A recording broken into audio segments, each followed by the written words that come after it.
Shalom saudaraku yang dikasihi dan diberkati Tuhan. Selamat malam, salam sejahtera buat kita semuanya. Apa kabar saudara malam hari ini? Doa kami saudara selalu dalam keadaan yang luar biasa baik, tetap dalam penyertaan dan pemeliharaan Tuhan yang hidup. Puji Tuhan, berjumpa kembali dengan saat teduh dan doa sebelum tidur malam hari ini. Saat teduh malam hari ini berjudul Pengharapan yang Pasti. Firman Tuhan dalam Ibrani pasal yang ke-6 ayat yang ke-18 dan 19 mengatakan, supaya oleh dua kenyataan yang tidak berubah-ubah, tentang mana Allah tidak mungkin berdusta, kita yang mencari perlindungan beroleh dorongan yang kuat untuk menjangkau pengharapan yang terletak di depan kita. Pengharapan itu adalah sau yang kuat dan aman bagi jiwa kita yang telah dilabuhkan sampai ke belakang tabir. Saudaraku yang dikasihi dan diberkati Tuhan, salah satu hal yang dapat membuat seseorang dapat bertahan di tengah-tengah situasi yang sulit dalam kehidupannya adalah bila orang tersebut masih memiliki pengharapan dalam hidupnya. Oleh sebab itu, betapa pentingnya dalam kehidupan saudara dan saya untuk selalu memiliki yang namanya pengharapan, istimewa pengharapan di dalam Tuhan. Karena pengharapan di dalam Tuhan adalah pengharapan yang pasti, yang tidak pernah akan mengecewakan. Malam hari ini melalui kebenaran firman Tuhan, kita dapat belajar tapi juga sekaligus mendapatkan berkat. Ada 8 alasan bagi kita untuk tetap berharap dan menjalani kehidupan ini dengan penuh semangat dan bersukacita, sekalipun di tengah-tengah situasi yang tidak mudah, sekalipun di tengah-tengah pergumulan ataupun kesulitan yang Tuhan izinkan terjadi.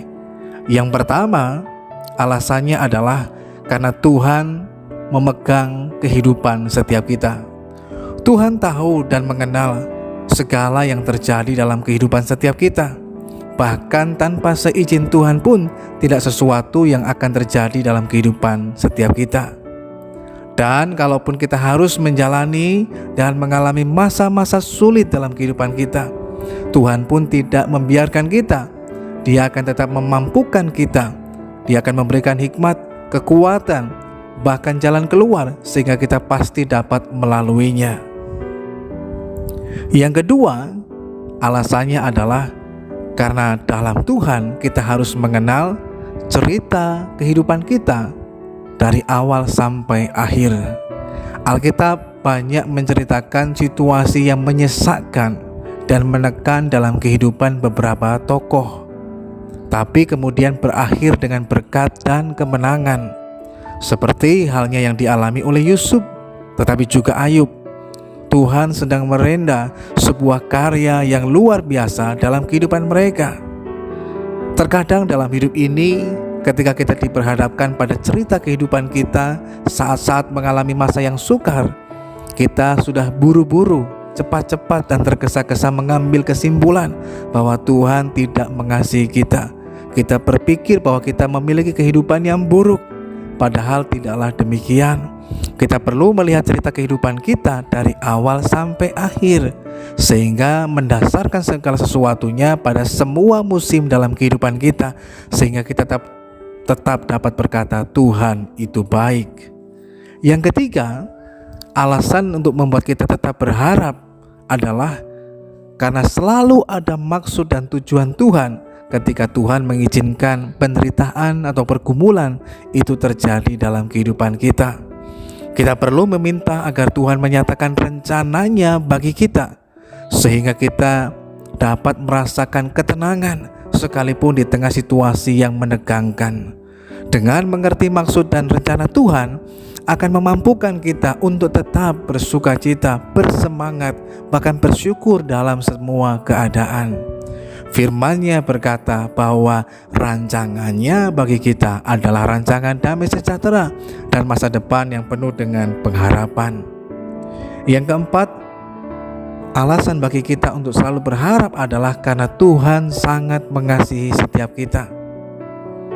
Bahkan orang yang paling tidak dicintai di dunia ini pun sangat dikasihi Tuhan. Itulah alasannya mengapa Dia mengirimkan anaknya Yesus Kristus bagi kita untuk mati di atas kayu salib.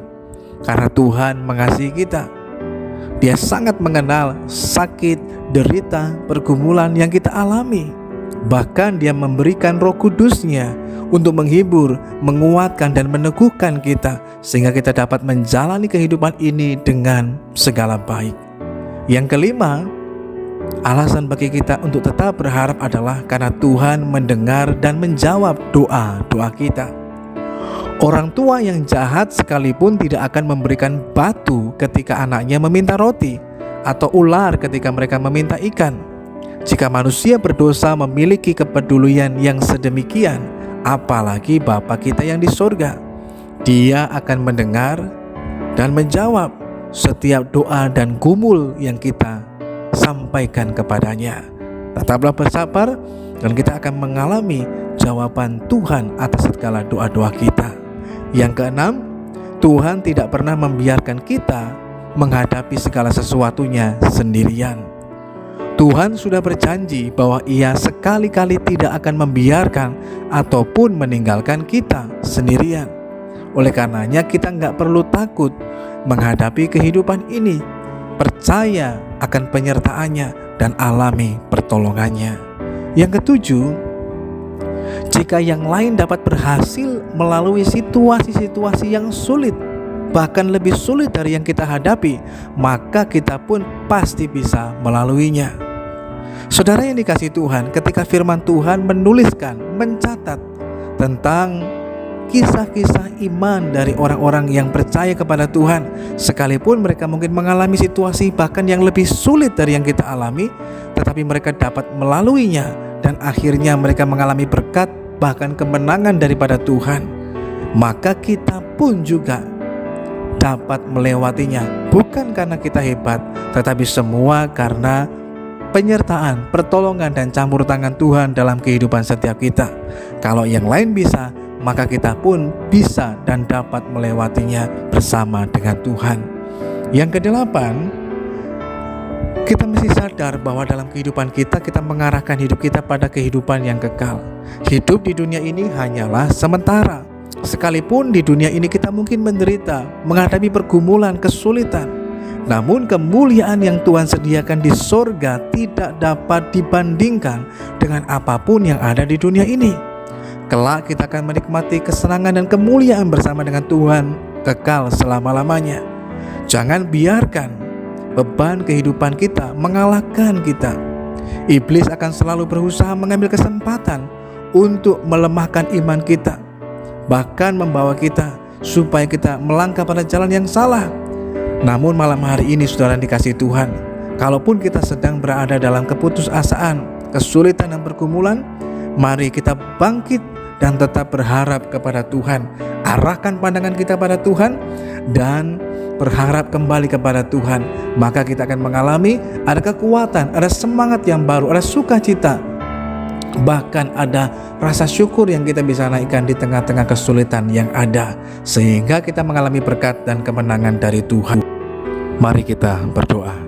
Bapa Surgawi, kami mengucap syukur lagi kepadamu malam hari ini. Engkau begitu baik, dan dalam kebaikan-Mu lah Tuhan, kami terus boleh mengalami berkat bahkan kemenangan daripada Tuhan. Kami merendahkan hati kami di hadapan Tuhan, memohon pengampunan atas segala dosa dan pelanggaran kami. Dan kami terus mau belajar berharap kepada Tuhan, bersandar kepada Tuhan. Kami boleh melihat kebaikan bahkan kemuliaan yang Tuhan nyatakan di tengah kehidupan setiap kami. Malam hari ini kami menyerahkan roh, jiwa dan tubuh kami dalam tangan Tuhan. Kami boleh beristirahat dalam penyertaan dan perlindungan Tuhan yang hidup. Ini doa kami Tuhan, ini syukur kami yang kami peralaskan hanya dalam nama Tuhan Yesus Kristus, Juru Selamat kami yang hidup. Haleluya, amin. Pengharapan akan memberikan kepada kita kekuatan, semangat, sukacita, bahkan keberanian untuk tetap berlari sampai ke garis akhir. Selamat malam, selamat beristirahat. Tuhan Yesus Kristus memberkati kita semuanya, dan sampai berjumpa kembali pada saat teduh dan doa sebelum tidur yang selanjutnya.